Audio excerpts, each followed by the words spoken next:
নমস্কার, আমি কবিতা, কবিতার কলতান থেকে আমার চ্যানেলের সবাইকে স্বাগতম। বড়দেরকে প্রণাম জানাই, ছোটদেরকে অনেক অনেক আদর আর ভালোবাসা জানিয়ে আমি এখন চলে এসেছি হ্যাশট্যাগ আমরা সকলের আজকের বিষয় নিয়ে।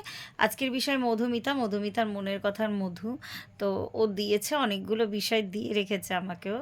তো মধুকে অনেক আন্তরিকভাবে ধন্যবাদ। তার থেকে একটি বিষয় হলো আমি 17 মা অ17 মা। তো এটি একটি উক্তি, আমরা জানি শ্রী শ্রী মা শারদা এই কথাটা বলে গেছিলেন যে আমি 17 মা অ17 মা। আমি এই ক্ষেত্রে আলোচনা করার আগে একটু বলে নিই, আমি মা শারদা সম্পর্কে যে অনেক কিছু পড়াশোনা করেছি তা নয়, বা মানে ইচ্ছা তো অবশ্যই আছে। তবে জীবনের কোনো না কোনো পর্যায়ে গিয়ে আমার মনে হয় যে আমি অবশ্যই কানেক্টেড হব। মানুষ বলে না, যা মন থেকে চায় তা কিন্তু পায়। তো আমরা ছোটোবেলায় যতটুকু পড়েছি বা মা শারদার বই থেকে যতখানি পড়েছি মা শারদার বাণী, তো তাতে পেয়েছি, কিন্তু গভীরভাবে এখনো পর্যন্ত সেইভাবে পড়াশোনা করার সুযোগ কিন্তু ওনাকে নিয়ে হয়নি এখনো পর্যন্ত, আমার সেই সৌভাগ্য হয়নি। তো আমার যতদূর মনে হয় এটা বলতে, আমি যতটা আমার মানে ওনার বাণী তো আমার বুদ্ধি দিয়ে, মানে বুদ্ধির বিচার সব কিছুর ঊর্ধ্বে আর কি। তো ওনার বাণীকে মুখ থেকে বার করেই অনেক বড় আর কি, কি বলবো, ব্লেসিংস একটা আমাদের কাছে। তো তাকে মানে বিশ্লেষণ ঠিক নয়, মানে এটার মধ্যে যে ভাবার্থ আছে, যেটা আমার মনে হয়েছে সেটা হচ্ছে যে খুব সহজভাবে যদি বলতে হয়, একটা মায়ের কিন্তু আগেকার যুগে তো হতো অনেকগুলো সন্তান থাকতো। আম, সবসময় যে সন্তান হতে গেলে গর্ভে ধারণ করতে হবে তা কিন্তু না। আমরা জানি মা শারদা কিন্তু গর্ভে কোনো সন্তান ধারণ করেননি, কিন্তু তিনি বিশ্বজননী জগদম্বা মা ছিলেন। তো সন্তানদের মধ্যে এক মায়ের যদি গর্ভধারণ করাও, মানে গর্ভের সন্তানও হয়, হয়তো তখনকার যুগে 3-4টে সন্তান হতো, আর আমরা নিজেরাই 4 ভাই বোন। তো এক একজনের গতিবিধি এক এক রকমের, এক একজনের স্বভাব চরিত্র এক এক রকমের। কিন্তু মা কিন্তু কোনোদিনই কোনো সন্তানকে ফেলে দিতে পারেন না। মা কিন্তু সেই দুষ্টু সন্তানটারও মা, আর যে মায়ের ভীষণ ভালো মানুষ সন্তান তারও কিন্তু মা।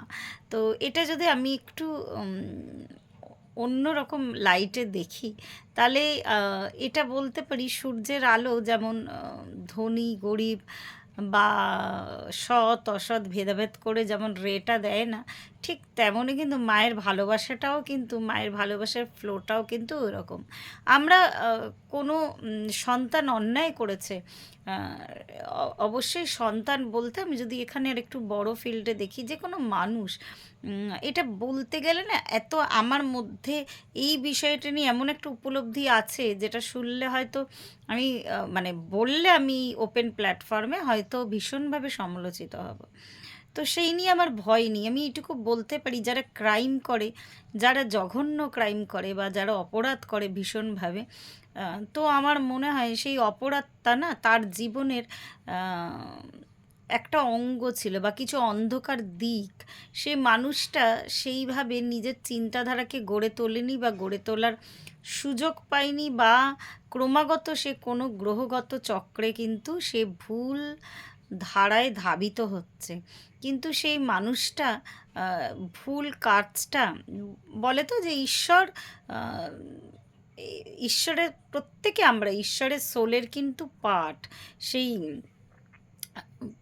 তারই অংশ। তো তার অংশ আমরা যদি হই, তাহলে এই যে অপরাধী যারা, সমাজে বড় বড় অপরাধ যারা করছেন, তো এটা এটা এটা মানে ভীষণ একটা গভীর প্রশ্ন আর কি।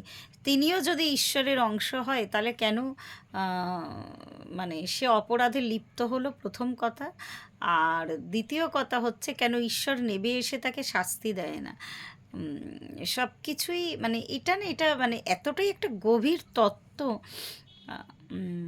আমরা তো বলি যে ঈশ্বর যখন সৃষ্টি করছিলেন আর কি, তখন কিন্তু আমাদেরকে যে জিনিসটা সবার প্রথমে মানুষ, একমাত্র মনুষ্য জাতিকে দিয়েছিলেন, সেটা হচ্ছে তার নিজস্ব বুদ্ধি, যেটা চালনা করতে পারে সে তার নিজের আম, বিচার ক্ষমতা দিই, বা যাকে এক কথায় আমরা উইজডম বলতে পারি। তো সেটা কিন্তু ঈশ্বর তাকে দিয়ে পাঠিয়েছিলেন। তো সেইটা যদি আমরা খারাপ দিকে পরিচালিত করি, তো অবশ্যই খারাপ কাজই সংগঠিত হবে। ঠিক সেইভাবে যদি আমরা ভালো দিকে পরিচালিত করি আমাদের বুদ্ধিকে, তো আমাদের দ্বারা ভালো কাজ সংগঠিত হবে। তো এটাই ব্যাপার আর কি। তো কেন তাহলে এই অপরাধীদের, ওই যে বললাম ওটা একটা পার্ট, আর যদি পার্টই না হতো তাহলে তারা ট্রান্সফর্ম হয় কি করে? যদি তার মধ্যে এক ফোঁটা ভালোত্ব না থাকতো, অ্যাকচুয়াল মানে ওই পৃথিবীর যখন আর কি রোটেশন আর রেভলিউশন হয়, তখন একটা দিক কিন্তু ওই সূর্যের আলোর সামনে আসে। তো যারা, আমার এটা মনে হয় যারা সেই অপরাধগুলো করে, তাদের কিন্তু ওই অন্ধকার দিকটা তারা নিজেরাও মনে করে যে তাদের মধ্যে ওই অন্ধকারময়, মানে তারা অন্ধকারময়, বা তারা আসরিক প্রবৃত্তি নিয়ে জন্মেছে, বা এটাই তাদের কাজ। তাদের মধ্যেও যে আলো আছে, বা তাদের মধ্যেও যে সূর্যের সেই ছটা পড়তে পারে, তারাও যে আলোকিত হতে পারে, সেটা তারা নিজেরাও বিশ্বাস করে না। তারা সেই উইজডমটাকে কাজেই লাগায় না। তো এইবার ব্যাপারটা হচ্ছে যে সত্যিই যদি এই ধরনের ব্যাপার থেকে থাকে, তাহলে মানে থেকে না থাকে, তাহলে আমরা মহর্ষি বাল্মীকির কথা শুনেছি।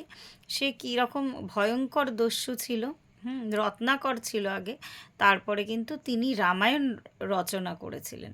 তো এরকম আমরা অনেকের অনেকের উদাহরণ পাই, এরকম অনেক মানুষ যারা কিন্তু ট্রান্সফর্ম হয়েছে। কিন্তু আমরা রিসেন্ট একটা রক্তধারা বলে একটা সিনেমা এসেছিল, হ্যাঁ রক্তধারাই খুব সম্ভবত, শিবপ্রসাদের সিনেমা আর কি। সেখানে মানে ওই খুব রিসেন্ট, ওটা খুব সত্যি ঘটনা। হ্যাঁ, আমি নাম বলছি না, একজনের জীবনী। তো সেই ভদ্রলোক এখনও অভিনয় করেন আর কি। হ্যাঁ, তো তিনি তার জীবনে কিন্তু সেখানে দেখানো হয়েছিল সে কিভাবে ক্রাইম করত। তারপরে ওই যিনি ডান্স টিচার আছে তার নামটা বলতে পারি। অ্যাকচুয়াল অনেক কিছু না সোশ্যাল মিডিয়াতে বলা যায় না, একটু দায়িত্ব নিয়ে আলোচনা করতে হয়। তো অলকানন্দা রায়, তো তিনি যখন তার জীবনে এসেছিলেন জেলে, যখন তাকে, তিনি যখন জেল খাটছেন আর কি বলা যেতে পারে, তো তখন একটা ওয়ার্কশপ হয়েছিল নাচের। তো তিনি তার জীবনকে কিভাবে ট্রান্সফর্ম করেছিলেন, এখানে সিনেমাটা অনেকেই দেখেছেন, ঋতুপর্ণা অলকানন্দা রায়ের ভূমিকাটা করেছিল। তো সে কিভাবে ট্রান্সফর্ম হয়েছিল, ইভেন তিনি তাকে এখনও মা বলেন। আমি মানুষটির নাম বলছি না, সেই আসল মানুষটিই কিন্তু সেই সিনেমাতে অভিনয় করেছিলেন, বিখ্যাত মানে অভিনেতা। তো সেই তার লাইফ স্টোরি আমি পড়েছিলাম। তো এরকম অনেক উদাহরণ আছে। তো তো আমরা তাকে কি আমরা সন্তানের তালিকা থেকে বাদ দিয়ে দিতে পারবো, বা বাদ দিয়ে দিতে মায়েরা কখনো পারবে? তো মানুষ কিন্তু ট্রান্সফর্ম হয়, ওই সোলটাকে খুঁজে পাওয়া। তো এগুলো তো মানে সব কিছুই পরপর পরপর নির্ধারিত আছে। সেই একটা গোল্ডেন টাচ যেটা ওই ডান্স টিচার দিয়েছিলেন তার জীবনে, সেটা কিভাবে তার জীবনকে ট্রান্সফর্ম করেছিল। তো আমার এটাই মনে হয় প্রত্যেক মানুষই চাইলে, ইভেন একটা চরমতর অপরাধী, তার জন্য যখন আমি প্রার্থনা করি, আমি অবশ্যই এটা প্রার্থনা করি না যে সে শাস্তি না পাক।